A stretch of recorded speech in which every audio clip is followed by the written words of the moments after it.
नमस्कार दोस्तों, मेरे समस्त भारतवासियों को मेरा यानी सतीश पांडे का प्रणाम। दोस्तों, आज ये कोरोना वायरस की लड़ाई में जो हम लॉकडाउन की परिस्थिति में आज ये कष्ट झेल रहे हैं, जो दुख की घड़ी हम झेल रहे हैं, उसके जिम्मेदार हम और आप खुद हैं। हमें नेताओं को और सरकार को दोष नहीं देना चाहिए, हमें किसी भी नेता को दोष नहीं देना चाहिए। हमें ये जिम्मेदारी अपने ऊपर ले जाइए कि इसके जिम्मेदार हम हैं। आप मुझे बताइए कि आप जिस राज्य से, जिस प्रांत से, जिस गांव से, जिस नगर से आप आए हैं दूसरे राज्य में, दूसरे नगर में, आप मुझे बताइए क्या आप जिस जगह से आए हैं वहाँ का ग्राम प्रधान, वहाँ का नगर सेवक क्या आपके संपर्क में है? कभी आपसे पूछा कि दोस्त कैसे हो तुम मेरे गांव के हो, तुम मेरे वोटर हो, तुम मेरे गांव के नागरिक हो, तुम मेरे नगर के नागरिक हो, तुम मेरे जिला के नागरिक हो, तुम कैसे हो, क्या स्थिति है तुम्हारी, वहाँ क्या कष्ट है तुमको? कभी किसी ने पूछा? नहीं पूछा। उनको कोई गरज नहीं करी है।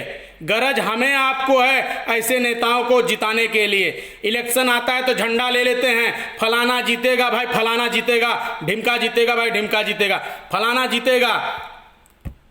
बताइए, आप उसके पीछे गला फाड़ फाड़ के चिल्लाते हैं ये जीतेगा, हम जीत रहे हैं, हम इतने वोटों से जीत रहे हैं। अरे यार, आज ये आदमी तुमसे बात नहीं कर रहा सही ढंग से और तुम उसके लिए गला फाड़ के चिल्ला रहे हो कि वो जीतेगा, वो जीतेगा। दोस्तों, अभी आज जो स्थिति चल रही है, अगर हम आज नहीं संभलेंगे तो जिंदगी में नहीं संभलेंगे। नंगा कर देंगे ऐसे नेता, आपको बाजार में नंगा कर देंगे।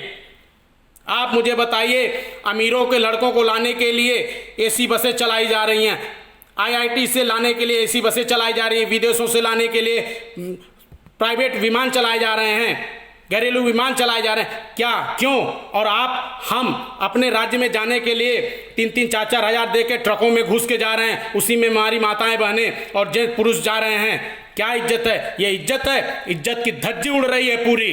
किस सरकार को इसकी चिंता है? किसी सरकार को इसकी चिंता नहीं है, न नगर सेवक की, न हमारे गांव प्रधान की, किसी को इसकी चिंता नहीं है। और हम चिंता लेते हैं कि हमारा आदमी जीत जाए।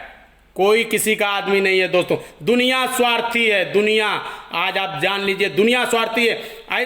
किसी भी नेता के पीछे मत जाइए। आप अपने अमूल्य वोट का चुनाव सोच समझ के करिए, जिसको आप समझिए कि ये मेरे अमूल्य वोट का हकदार है, उसको दीजिए। और सबसे बड़ी बात मैं ये कहूँगा आपसे कि ये 5 साल में जो ये स्थिति चल रही है कोरोना वायरस की वजह से, लॉकडाउन में जो आप कष्ट झेल रहे हैं, इस परिवेश में आपका जो ग्राम प्रधान, नगर सेवक, एमएलए, एमपी अगर आपके साथ नहीं खड़ा है, आपकी कोई खोज खबर नहीं ले रहा है, तो अगर ऐसा लोग अगर आपके दरवाजे पे दोबारा चुनाव में वोट मांगने आते हैं तो जूता मार के भगाइए।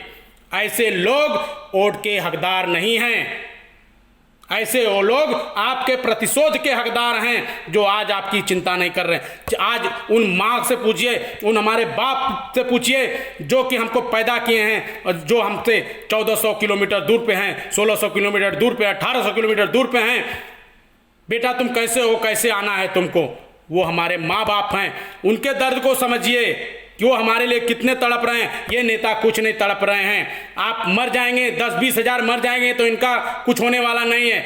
100 भी रहेंगे, 10,000 भी रहेंगे, 500 भी रहेंगे या 50,000 भी रहेंगे, वोटर उतने रहेंगे, उतने से इनकी जीत और हार की गिनती हो जाएगी। लेकिन आपके जिंदगी की कोई कीमत नहीं है दोस्तों। यहाँ सिर्फ अमीरों की कीमत है, अमीरों की, गरीबों की कोई कीमत नहीं है। आज अगर गरीबों की कीमत होती तो आपको भी ऐसी बस से गांव में भेजा जाता।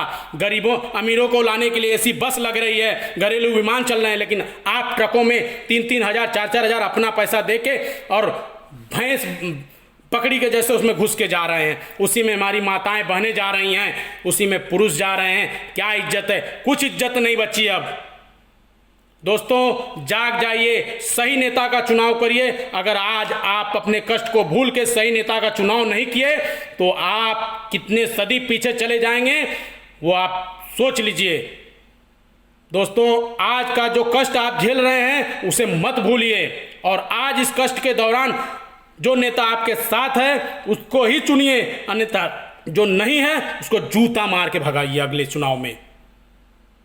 आज क्या स्थिति हमारी है, हम कैसे घर पे जा रहे हैं, कैसे हमारे गरीब लोग घर पे जा रहे हैं, इनको कुछ शर्म है? कोई शर्म नहीं। हमारा गांव प्रधान तक हमसे फोन से बात नहीं कर रहा है। ऐसे ग्राम प्रधान को क्या आप अगले इलेक्शन में चुन सकते हैं? नहीं चुन सकते।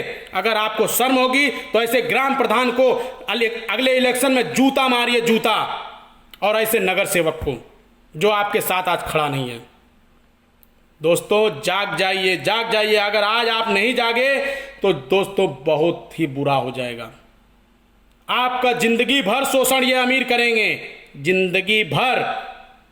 आज आप अपने दिमाग से सोचिए कि अमीरों के बच्चों को लाने के लिए प्राइवेट विमान चल रही है, घरेलू विमान चल रही है, एसी बसें चल रही हैं, लेकिन हमारे और आपको लाने के लिए, हमें आपको लाने के लिए कोई बस नहीं चल रही है, कोई एसी नहीं। अरे यार तुम गरीब हो, तुम क्या एसी में रहोगे? कभी एसी का मतलब जानते हो? ऐसे हंसेंगे लोग, हंस रहे हैं। अरे वो साला गरीब है, वो क्या एसी में आएगा? ट्रकों में जाओ आप ट्रकों में, क्योंकि आपकी वही इज्जत है, हमारी वही इज्जत इनके निगाह में है। जब इलेक्शन आएगा तो जात पात भुला के उसी जूठी थाली में खाने ये साले हराम खोर आ जाएंगे। और आज कोई नहीं दिख रहा है। इलेक्शन में माँ बहन बना लेंगे, माता हमको इलेक्शन में वोट दीजिए। आज उस माता की कोई इज्जत नहीं है। कहाँ गए तुम बेटा जो आज माँ बोल के वोट लिए थे? तो दोस्तों इनकी गलती नहीं है, गलती हमारी और आपकी है जो ऐसे नेता को चुनते हैं। दोस्तों आज अगर आप सो गए तो जिंदगी भर सो जाएंगे। ये 5 वर्ष याद कर लीजिए, ये जो 5 वर्ष चल रहा है याद कर लीजिए। अगले जो वर्ष में जो चुनाव होगा उसमें सही नेता का चुनाव करिए।